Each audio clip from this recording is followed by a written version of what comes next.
guys, welcome back to my channel. My name is Deanna and today I'm going to be doing my July wrap-up / what I'm reading now. Hello! So I didn't do a June wrap-up because I didn't actually read anything. I was suffering a massive slump and just didn't want to do anything. I started books but didn't finish them, and so I'm actually really happy that I finished some books this month. I actually finished 5, which is pretty cool because 5. And I'm going to go through the order of what I finished first. Starting off, I have Sick by Tom Levine, and you've guessed it, it's a zombie novel. So this book is based in a school where a zombie infection is happening throughout the town and somehow gets into the school, and basically everyone's locked in the school, zombie or not zombie, and they have to try and get out to, I guess, civilization and make it to safety.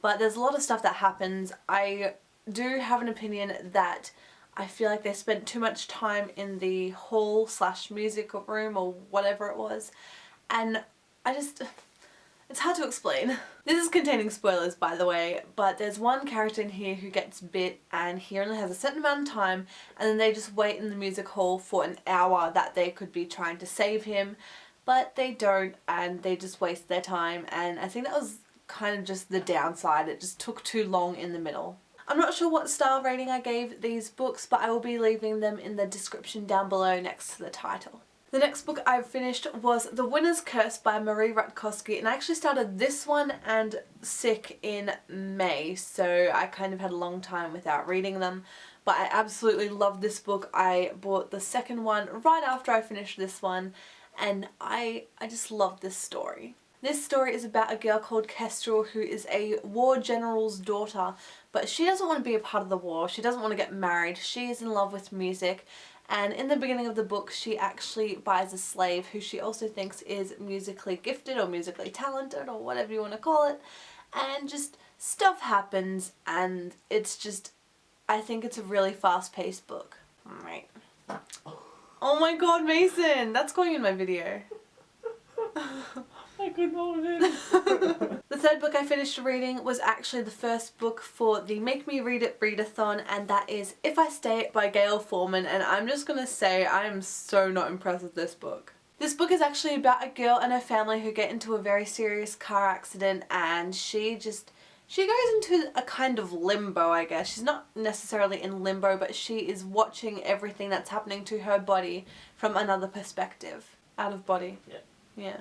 I feel like this book rides a lot on flashbacks and that there isn't very much character development at all, so I did kind of find it very boring, but the end did make me cry a little bit because I guess there's just an emotional attachment there, but other than that, this book was just very disappointing. Alright, so with this book, I have been seeing so many people talk about it, and I'm not gonna lie, when I first started reading it I just went into a slump and I felt like I shouldn't read it or I couldn't read it. I did start it during the TBR week or the readathon week, but I didn't finish it until a couple of days ago, and that is A Court of Thorns and Roses by Sarah J Maas, or Maas. I think her name's Maas. So if you've seen every other booktuber ever who has read this, they do say it's very Beauty and the Beast like. There's a lot of references, there's a lot of similarities, but I did not call the ending. The best way I can describe this book is if you've seen Stardust with Michelle Pfeiffer, where there's like the human world and then there's like a wall with the magic and all that on the other side. That's practically the world of this book. And last but not least, for my July read book thing, I have read The Mockingbirds by Daisy Whitney. When I picked this up, I was kind of thinking of some kind of fantasy thing, or I don't know, something Hunger Games related probably, but it is actually about a girl who attends a high school and she wakes up after being date raped.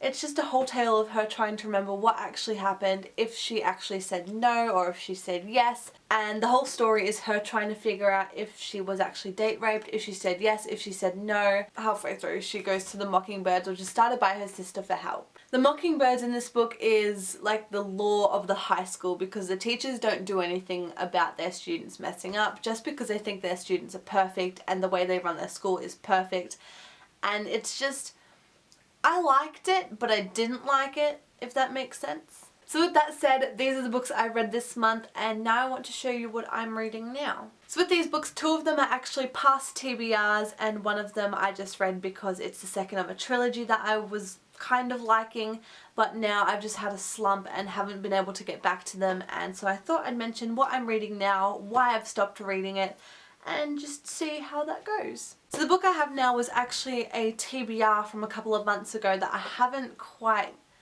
read all the way to, just because I don't think it's in my demographic, and that is The Summer Without Men by Siri Hustvedt. So this book is about a woman and her husband who have taken a break because her husband wants to start sleeping with a young French woman.